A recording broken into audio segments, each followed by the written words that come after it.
You know what? At this point, I'm in bereavement. At this point, I'm in bereavement. I'm in bereavement because love is dead, bitch. Love is dead. Why do we love when love seems to hate us?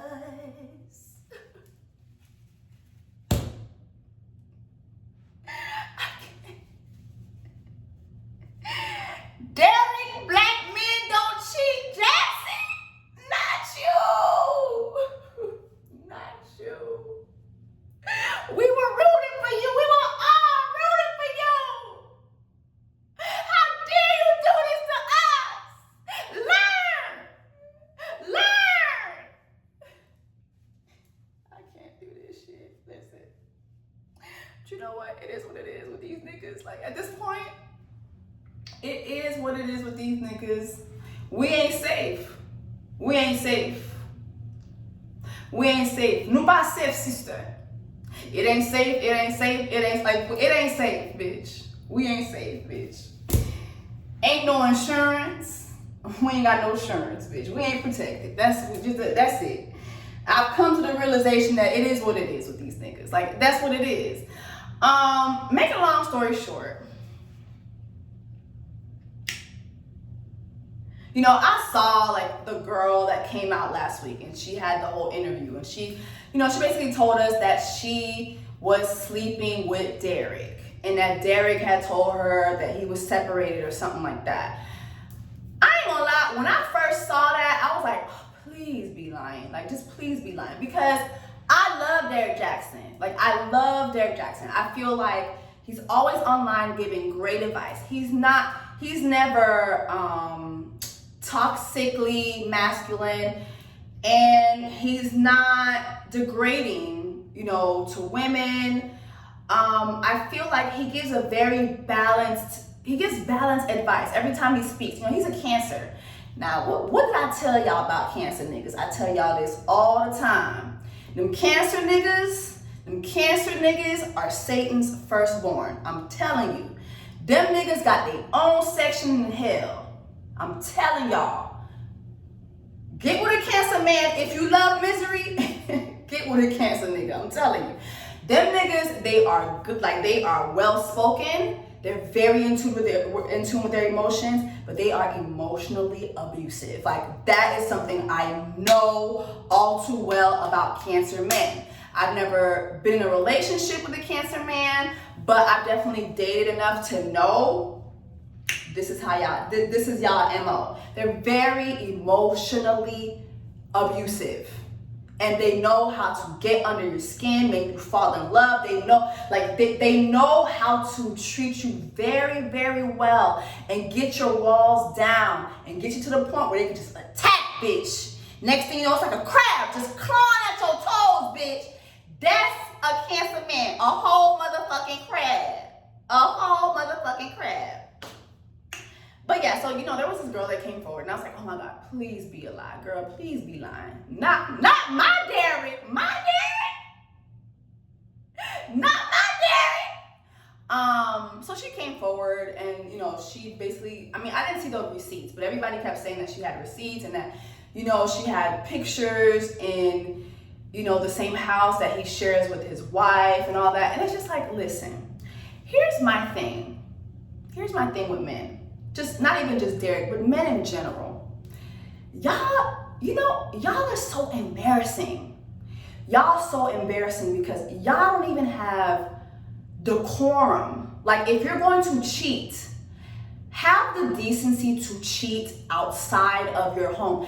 Y'all niggas will dead ass bring another woman into the bed you share with your wife. Like, that's so low. It's like, that's so low. It surpasses disrespect. Like, it's just like, why don't you just claw my heart out of my body at this point? Just claw my heart out my body and eat it while I watch you do it. Just eat it in front of me, nigga, at this point.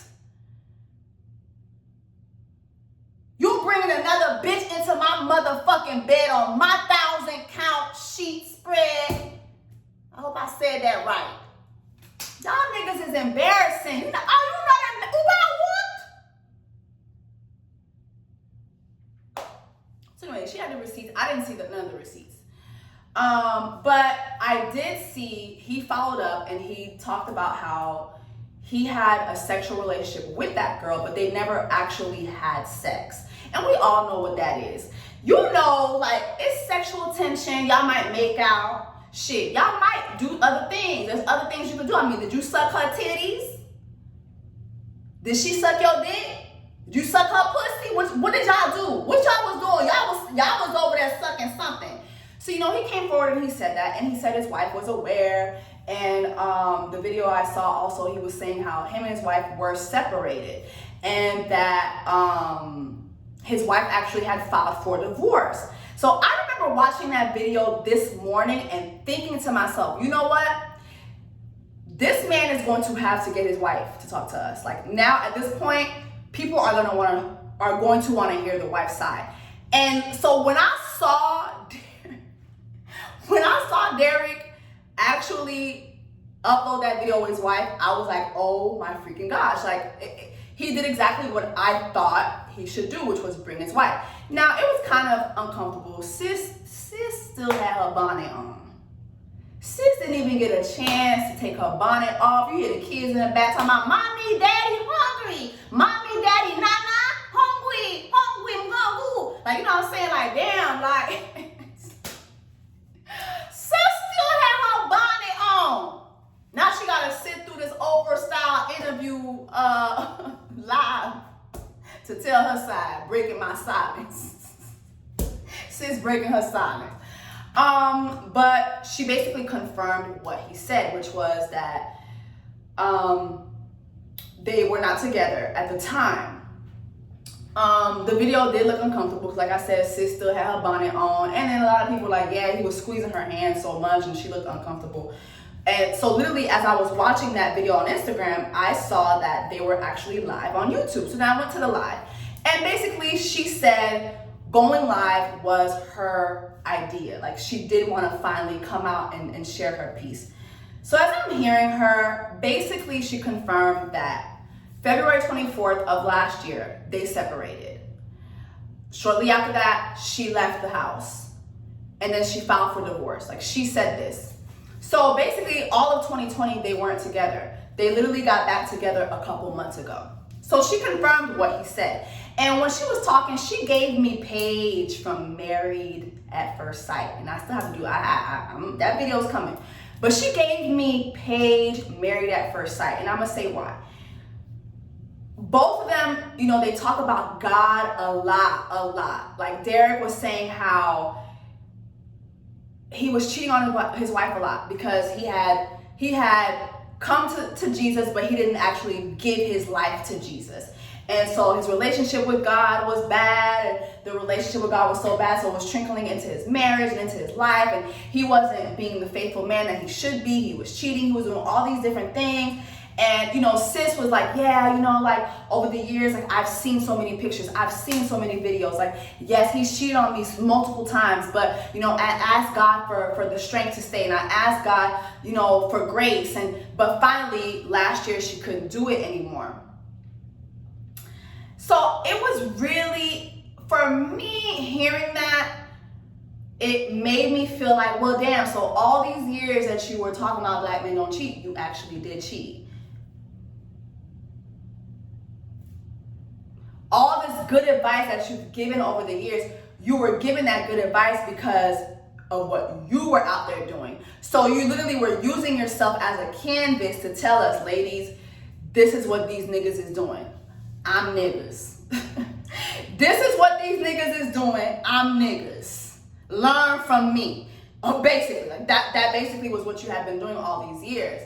But here is what pissed me off, is the fact that, and Derrick is not perfect. No man is perfect. And we should never We should never elevate these celebrities or, people that have platforms. We should never elevate them to a point where we feel like they're a perfect person, because we're gonna get disappointed every time. But here's what really pissed me off. Your wife left because you were cheating, okay? You were depressed, you were sad, and like all these different things were happening. Your relationship with God wasn't right. Your wife leaves you because you're cheating. And the minute she leaves, you go cheat some more. The minute she leaves, you just dive in, and some more pussy. Like, what is wrong with you? What was the reason? Quizá, ¿por qué? What was the reason? Huh? What was the reason? How is that supposed to fix things? Hello?